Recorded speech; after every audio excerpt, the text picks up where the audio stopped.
Get ready for a rebellion. This week at Star Wars Celebration Europe, new footage was shown for Rogue One, which, among other things, should dispel some of the fears that the tone of the movie has been lightened up in the reshoots.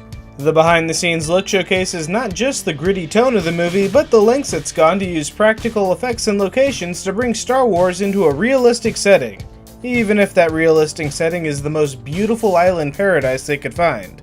Meanwhile, on the CGI side of things, Star Wars Rebels is getting ready for its third season by teasing the arrival of fan-favorite villain Grand Admiral Thrawn.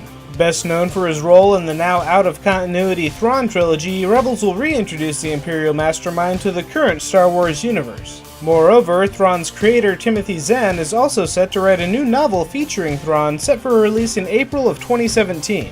In Blizzard news, a couple new characters have been introduced to their various multiplayer games. Hitting that movie synergy, Heroes of the Storm has introduced Gul'dan. The Orc Warlock is a ranged assassin that burns away his life to regenerate mana for his abilities. Drain life can be used to restore his own health, but his primary offensive powers revolve around a typical fireball attack and a stacking corruption spell that deals damage over time. For ultimates, Gul'dan can either terrorize the opposing team, causing them to scatter in fear, or call down a rain of hellfire.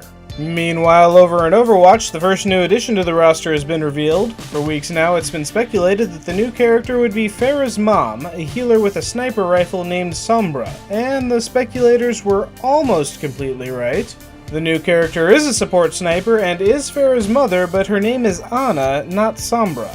Ana's biotic rifle deals damage over time to enemies, but for allies, yes, it squirts a healing salve that heals all wounds. Likewise, her biotic grenade deals AoE damage to enemies while neutralizing healing from all sources for a while. However, when it hits allies, it provides a heal and boosts additional healing abilities for a short time. Ana can also give allies a combat boost, making them temporarily move faster, hit harder, and take less damage. Or she can hit enemies with a sleep dart, rendering them unconscious until they take damage. In Nintendo news, the Big N is going back to basics with the NES Classic Edition. The $60 piece of nostalgia is a standalone device that lets you play 30 NES games on your modern television with a classic NES controller. The device does not connect to the internet, nor can you link it to your Nintendo ID to play any of the NES Virtual Console games you may have purchased from the eShop, because of course you can't. That would make sense.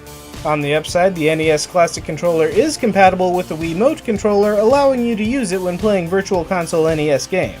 Then, in Pokemon Go news, in between discovering dead bodies, walking off cliffs, catching criminals, or getting mugged by them, Pokemon Go players have also managed to decipher some of the game's secret mechanics. Specifically, if you're looking to evolve that Eevee into a particular evolution, Reddit seems to have confirmed that naming it Pyro, Sparky, or Rainer before evolving it will force it into the appropriate evolution. Unfortunately, I'm one Eevee away from being able to test it for myself, but it sure seems to be reliable among those who have tried it.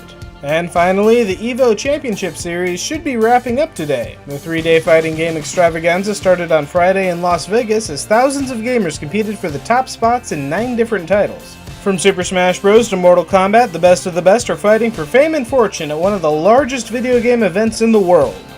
Hitting theaters this week, we have Star Trek Beyond, a movie that gives real credence to the theory that Kirk's entire Starfleet career is actually a secret jobs program for shipbuilding contractors. Screenwriter Simon Pegg also really wants you to know how progressive he is by making Sulu openly gay, so that's a thing. Speaking of which, this isn't the only movie with Simon Pegg speaking in a funny accent coming out this week. He also stars in Ice Age Collision Course. It's the end of the line for these prehistoric animals, at least we hope it is. And if you're in the mood for something scarier, there's Lights Out, a movie that seems to be based entirely on that creepy short video that made its way around the internet a few years back.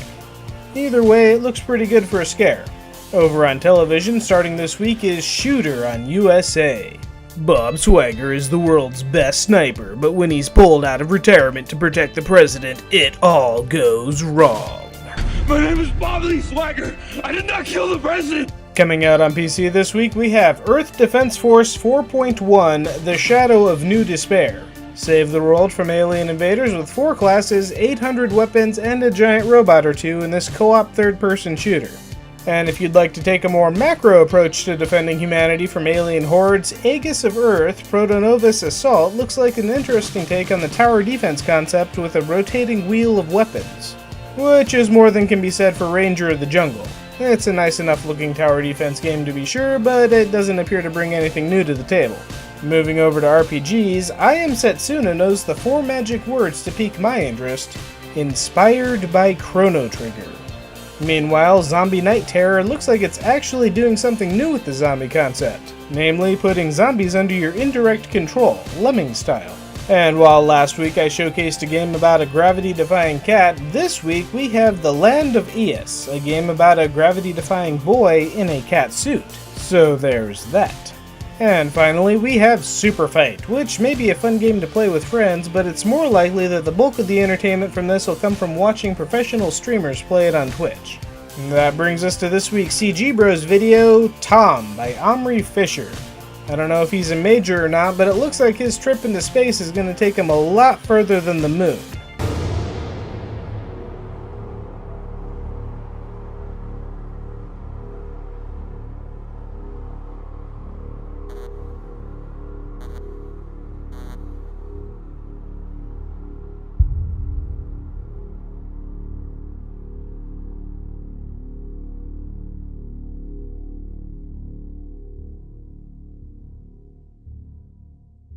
And of course, this week's awesome video had to be the Game of Thrones Beginner's Guide, narrated by the one and only Samuel L. Jackson. Nice family, right?